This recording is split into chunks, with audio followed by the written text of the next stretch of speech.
అందరికీ నమస్కారం. Welcome back to AM tutorials. మనం శాతం చాప్టర్ నుండి మోడల్ చూస్తున్నాము. ఈరోజు కొన్ని మోడల్ చూద్దాం. రెండు సంఖ్యలు వరుసగా మూడవ సంఖ్య కన్నా 10%, 20% తక్కువ అయినా మొదటి సంఖ్య రెండవ సంఖ్యలో ఎంత శాతం అని అడిగారు.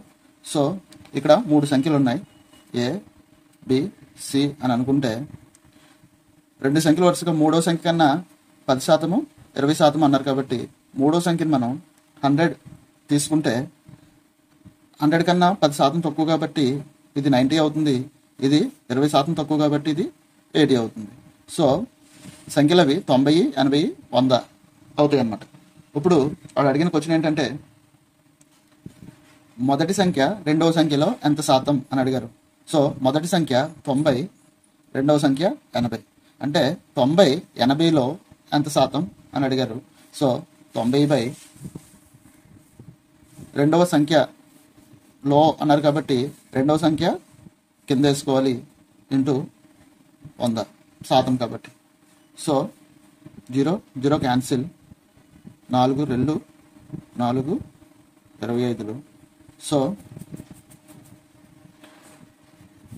9, 5, 45, 4, 9, 2, 19, 20, 22, 225/2 వచ్చింది. సో దీన్ని మిశ్రమ భిన్నంలోకి మారిస్తే 225 అంటే 1 2 టైమ్స్ పోతుంది, 224. సో 1 మిగులుతుంది, 1/2 శాతం. అంటే 112, 1/2 శాతం అవుతుంది అన్నమాట. ఇంకొక సమ్ చూడండి. రెండు సంఖ్యలు వరుసగా మూడో సంఖ్య కన్నా 25%, 20% తక్కువ అయిన రెండవ సంఖ్య మొదటి సంఖ్యలో ఎంత శాతం అని అడిగారు. సో మళ్ళీ 3 నెంబర్స్ తీసుకుంటున్నాం ఏబిసి అని. సో వరుసగా మూడవ సంఖ్య కన్నా అన్నారు కాబట్టి మూడవ సంఖ్యని 100 అనుకుంటే మొదటి సంఖ్య 25% తక్కువ అంటే 75, రెండవ సంఖ్య 20% తక్కువ అంటే 80. ఇలాగా అవుతాయి. ఇప్పుడు ఏమడిగాడు, తక్కువైన రెండవ సంఖ్య అంటే రెండవ సంఖ్య 80. సో 80 మొదటి సంఖ్యలో, సో మొదటి సంఖ్యలో అన్నాడు కాబట్టి మొదటి సంఖ్య 75 ఇంటూ 100. సో 25, 3, 75, 25, 4, 100, 8, 4, 360/3. సారీ 8, 4, 32 కాబట్టి 320/3. సో దీన్ని మిశ్రమ భిన్నంలోకి మారిస్తే 106 టైమ్స్ పోతుంది, 2 శాతం మిగులుతుంది /3. సో 106 2/3% అవుతుంది. ఇప్పుడు సమ్ చూడండి. రెండు సంఖ్యల వరుసగా మూడో సంఖ్య కన్నా 20%, 20% ఎక్కువ అయిన మొదటి సంఖ్య రెండవ సంఖ్యలో ఎంత శాతం అని అడిగారు. సో మూడు సంఖ్యలు మూడో సంఖ్య కన్నా అన్నారు కాబట్టి మూడవ సంఖ్య 100 వేసుకుంటే 20%, 20%. అంటే 20% ఎక్కువ, ఇక్కడ తక్కువ ముందు, ఇక్కడ ఎక్కువ కాబట్టి 100 20% పెంచితే 120, అలాగే 125 అవుతాయి. ఇప్పుడు మొదటి సంఖ్య రెండవ సంఖ్యలో, మొదటి సంఖ్య 120, రెండవ సంఖ్యలో 125 ఇంటూ 100. సో 5, 4, 5, 10, 24, 16, 96. సో ఆన్సర్ 96% అవుతుంది. ఇప్పుడు ఇంకొక సమ్ చూడండి.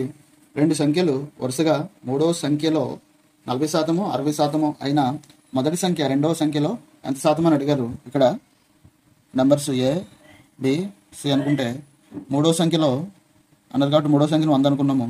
మూడో సంఖ్యలో 40%, 60% అన్నారు.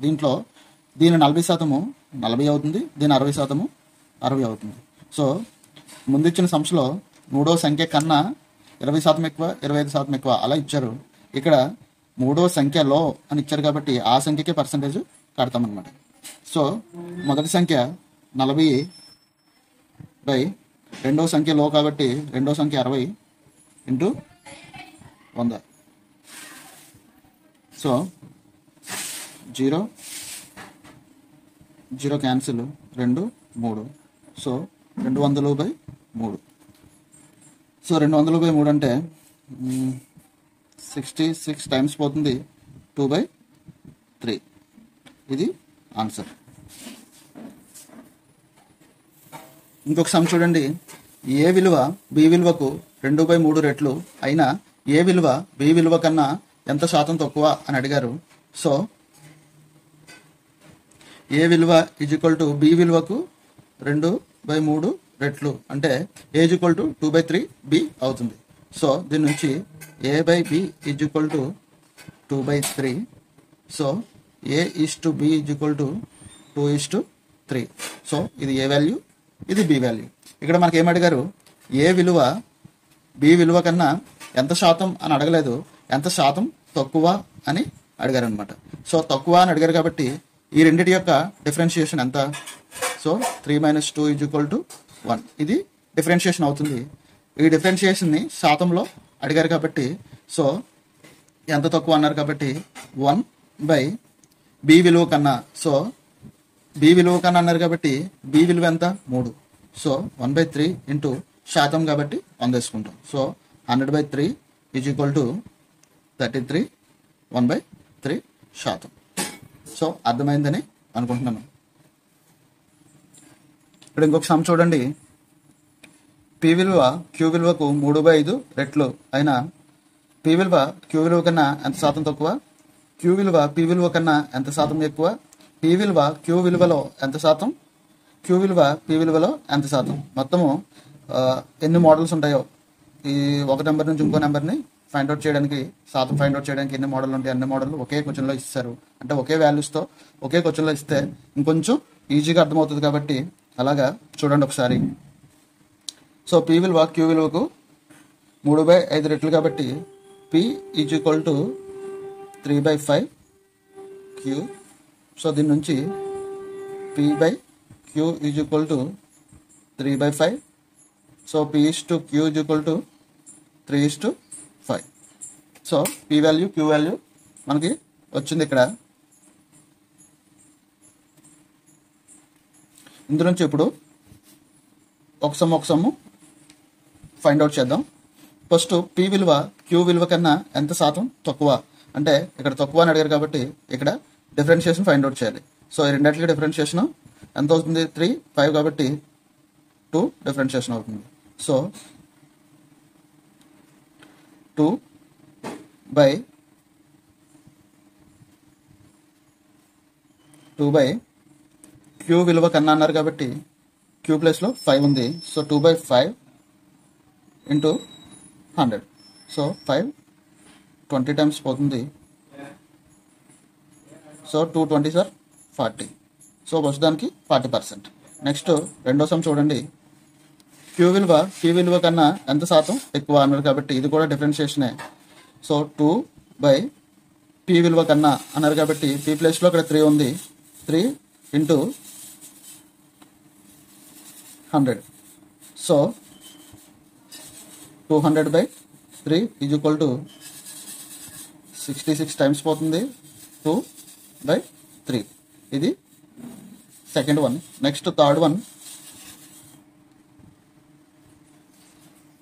పి విలువ క్యూ విలువలో ఎంత శాతం? పి విలువ క్యూ విలువలో, పి విలువ 3, క్యూ విలువలో 5లో ఎంత శాతం? = 5 20 3 × 20 = 60%. నెక్స్ట్ ఫోర్త్ సమ్ చూడండి. క్యూ విలువ పి విలువలో ఎంత శాతం?